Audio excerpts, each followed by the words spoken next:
Morning. As I was up spending time with the Lord, I felt drawn to Saul and David. And there were so many different things that the Lord was showing me. That David was a man after God's own heart.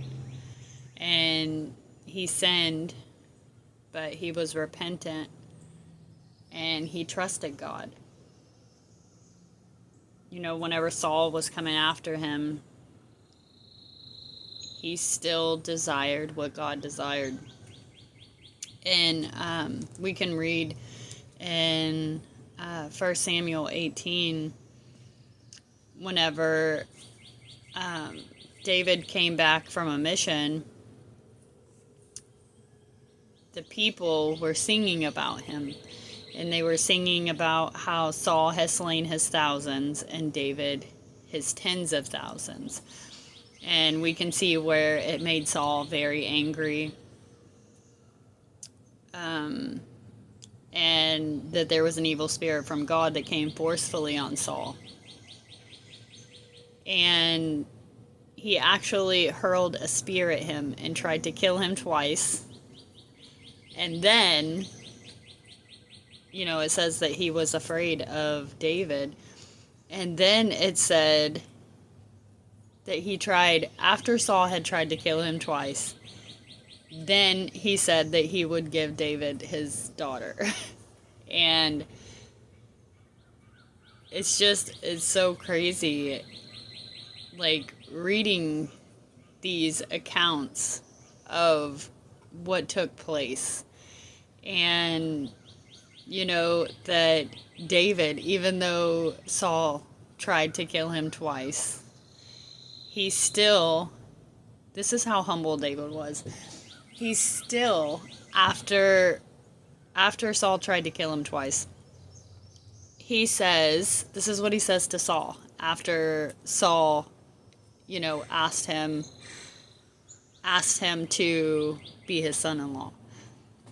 It says in 1 Samuel 18, verse 18, "But David said to Saul, 'Who am I, and what is my family or my clan in Israel, that I should become the king's son-in-law?'"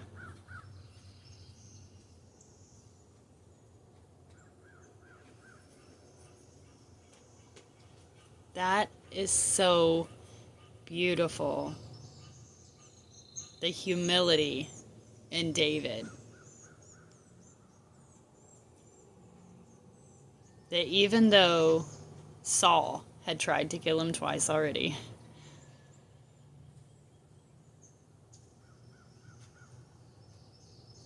he still said, "Who am I?" And this is in 1 Samuel 18. You know, David was actually anointed as king in 1 Samuel 16. So 2 chapters earlier, he was already anointed. And in 1 Samuel 17, he took down Goliath. And then we see in 1 Samuel 18, Saul tried to kill him twice. And that's where his friendship formed with Saul's son. And then in 1 Samuel 19, Saul was really after David. And if you go through and read the accounts, it's so wild how Saul continued to pursue David. Because he was angry, because he was jealous.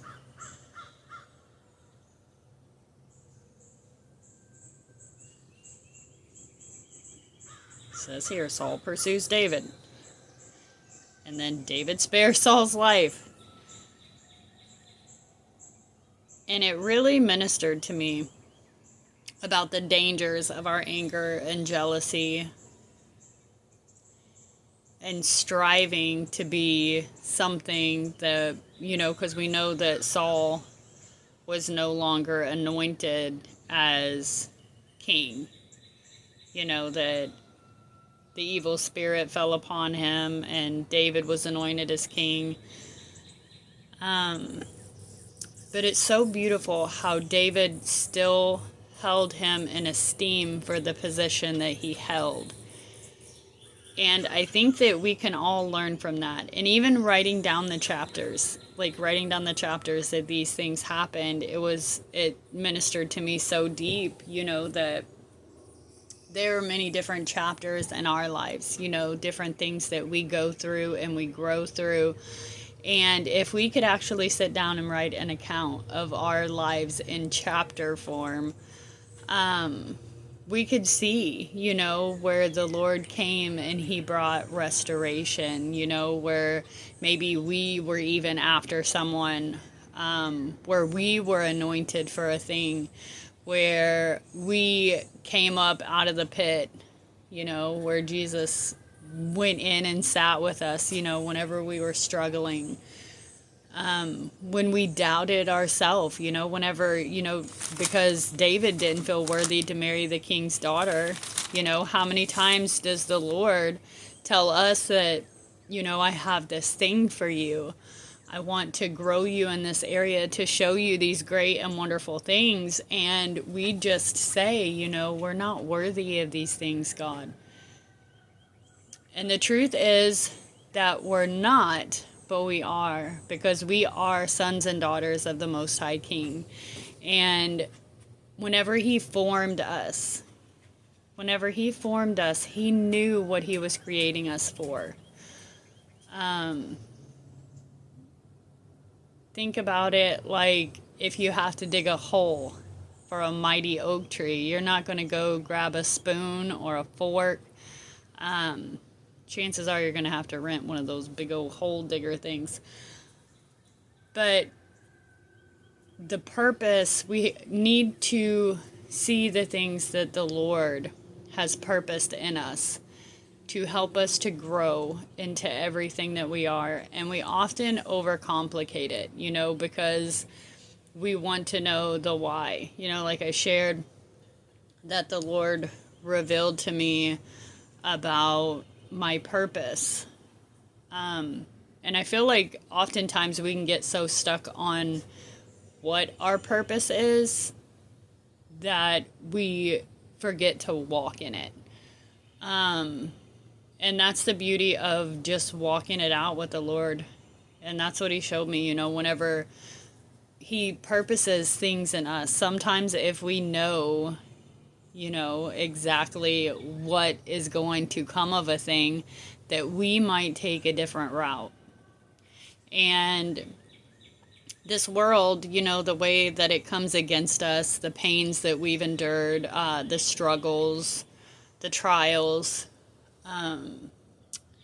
it really, the Lord knows what needs to be shaken to get those things out of us that we have picked up along the way, the burdens, the pains, to get us to where he needs us to be, to get us to our purpose. And, the thing about it is that we can get so caught up on what is our purpose that we forget that our purpose is to make Jesus famous. It's not about becoming or anything like that. It's a deep-rooted desire to be everything that Jesus called us to be, but if we would just walk with him. It's my favorite. Just walk with him. 2 nights ago, I was up. I could not fall asleep. So I just kept praising the Lord with my flags and praying. And there came a time, I think it was around 12:30. I was like, okay, God, I guess I'm not working tomorrow. Like, there's no way that I can work because I have been up until 12:30. And then I laid in bed and I felt this overwhelming feeling to get up and pray. It was literally everything in me, get up and pray. And so I got up and I was praising and I was praying and I was rebuking and I was casting out. And as I was worshiping with my flags, I could literally see my brothers and sisters and how much he loves you guys. I could list off names of people, but he loves each and every one of us, and he favors not one of us, but he grants favor to all of us. And the way that he loves us, the way that he puts us on each other's minds, just as David, even though Saul was against him, how he still honored him, how he still loved him. And God even asked him, how long will you mourn for Saul? How long will you grieve for him?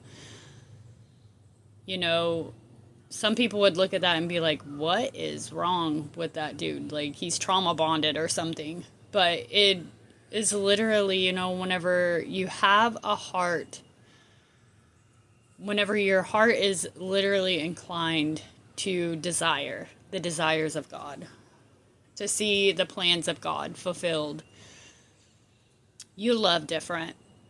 You just do. You love difficult people. You love people through their messes. You forgive. You don't always put them back in those places because that wouldn't be wisdom. But with the leading of the Lord, so many things can be restored that the world deems unredeemable. You know what I mean? Like, I have literally seen it. Relationships forged back together. The testimony of me and my husband, what was it, in 2019, whenever the Lord brought us back together. And, it could be discouraging if I let it. And I actually took all of those things to the Lord whenever all of this started to unravel after I came back from Africa. And I asked the Lord, because I am honest with the Lord. I talk with the Lord. I have questions. He has answers. And I asked the Lord one day while I was walking my dog, God, why did you bring us back together if you could see all of this? That all of this was going to happen again. That I was going to hurt this deeply again. That all of these things were going to be against me. All of these things, we have all of these selfish emotions whenever we're struggling. And trying to understand the who, what, where, when, why. And the Lord told me, if not, then you wouldn't be where you are with me right now. And that's true. That's very true. And I had the opportunity to speak to my friend, because people ask, hey, I haven't seen you in a long time. I said, I started going to a different hospital because I moved. And I have the opportunity to share with them, that God really does. He really does make all things new. He really does bring restoration. He really does heal us. And his ways are not our ways. And whenever I speak to my friends about the things, that I'm walking through, they're like, oh my gosh, it's just like last time. And I get to tell them, but this time I'm walking through it with Jesus. And it makes such a difference. Jesus and the world, totally different.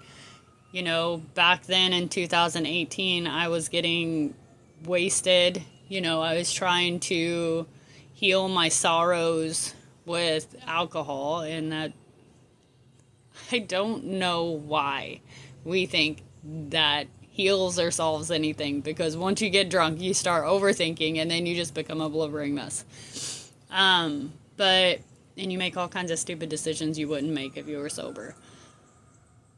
But it's so beautiful that I have the opportunity to share with them, what the Lord has done and what he is still doing. Because he never leaves us. He never forsakes us. Even if we're walking wayward and we're doing things that we shouldn't be doing, he's always trying to draw us back to himself. Back to the plans that he has for us. Because his plans are to prosper us. We're the head and not the tail, a lender, not the borrower, above and not beneath. So I just want to encourage you, whatever chapter of your life you're in right now, maybe you're in the chapter of 2 Samuel 11 where, David sins with Bathsheba. And then has, all of these awful things. You know, I don't know what you're going through. You know, maybe you're being anointed. Maybe you're taking down Goliaths. It's just so beautiful that there are so many chapters in our story, and there are so many that are, you know, a little more painful to talk about. But the Lord really does. He gets the glory for all of it. You know, even though David sinned with Bathsheba, God restored. And he's a restorer of all things. So no matter what you're going through, no matter what you're hoping for, no matter how many Sauls are after you, no matter how many Davids are out here loving you, even though you're coming against them, the Lord really does restore and redeem all things. And he works it all out for good. He really does. And in this world, we're going to have trials, testings, hardships. But we're also going to walk into the fullness of God's love, his grace, his favor, his mercy. And if we don't mess up, we don't even have the opportunity to experience his mercy and his grace. So we can count it all joy, even whenever we mess up, when we fall into a pit, when, you know, these struggles and these trials that we walk through, it's literally the blueprint for how someone else can get free from the situation they're in. And I think it's so beautiful the way that the Lord just ordains our steps if we let him, that, you know, he brings us to these people for us to share our testimonies with, to encourage that we didn't even know they needed encouragement. You know, yesterday, whenever I was praying to the Lord, I heard so strong, and I actually almost posted it. I heard so strong, tell my people to take the limits off of me. Take the limits off of me and see what I can do. And it was the most beautiful thing. Last night, before I left, I got to minister to a patient that was literally in such a desperate place. Such a desperate place. And I asked him, do you believe that the Lord can heal you? And he said, I believe that it's not his will for me to be healed. And it was so perfect. It was so perfect because just the week prior, Apostle Jenny was talking about the 3 times in Scripture that the people said, if it is your will, will you heal me? And he said it is. And so I got to share that with him. And the way that just that ministered to him so deep, he began weeping. And it's not anything in my words. It's not anything that I say. It is who Jesus Christ is. That he is willing. He is willing. He is able to heal, to restore. And it was so beautiful because I asked him then, you know, what are you feeling? And he said, hope. And he was just weeping. And I told him that faith is the evidence of things hoped for. And it's impossible to please God without faith. And him hoping again literally reignited his faith. And I'm still praying and believing for a complete and total miracle for the entire family. But it was so beautiful how something so simple, how the truth of who Jesus is literally reignited so much hope for this man that it came welling out of his eyes. So I want to encourage you to encourage someone else and to remember, you know, no matter what chapter of your life you are going through, you are still going. You are still going. You're still moving. God is still saving. He's still healing. He's still speaking. He's still ministering to you. And your story isn't over yet. No matter how hopeless your situation looks right now, like, God just has to breathe. And let us not grow weary in well-doing while we're in the waiting, while we're in the wilderness, while we're in the dark places. Because we have a light inside of us. We have a light inside of us. And as I was praying this morning for the paths that we're on, I could literally see how some things were trying to hinder the path that we were on, that there were literally stones on the path. And I saw them start to come up.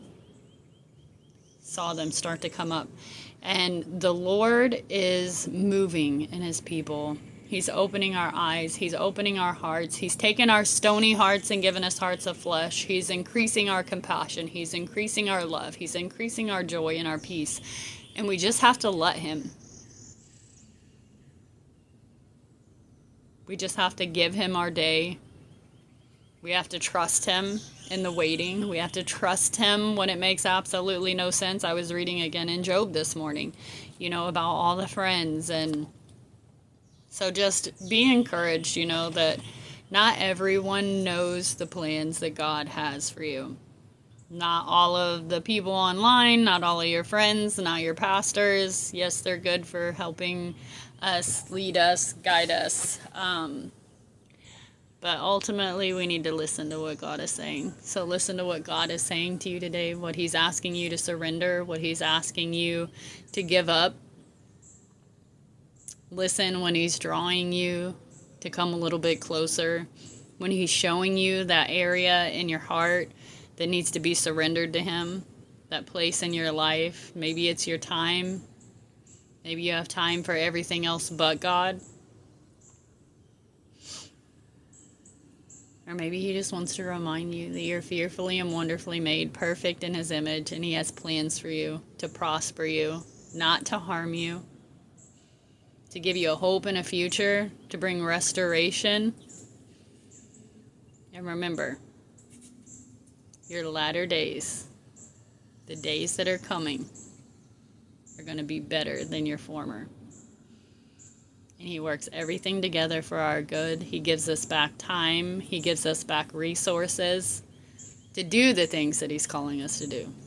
So whatever it is that he is purposing in you, that you have been feeling a deep yearning to do. Maybe it's to write a song. Maybe it's to go sit with the homeless. Maybe it's to call that old friend. Maybe it's just to sit with him a little while longer today. Do it. I pray peace over your day. I pray joy over your day. I pray clarity and direction over your day. I pray the knowledge and wisdom and understanding of God would fall fresh on you today. I love you guys. Be blessed.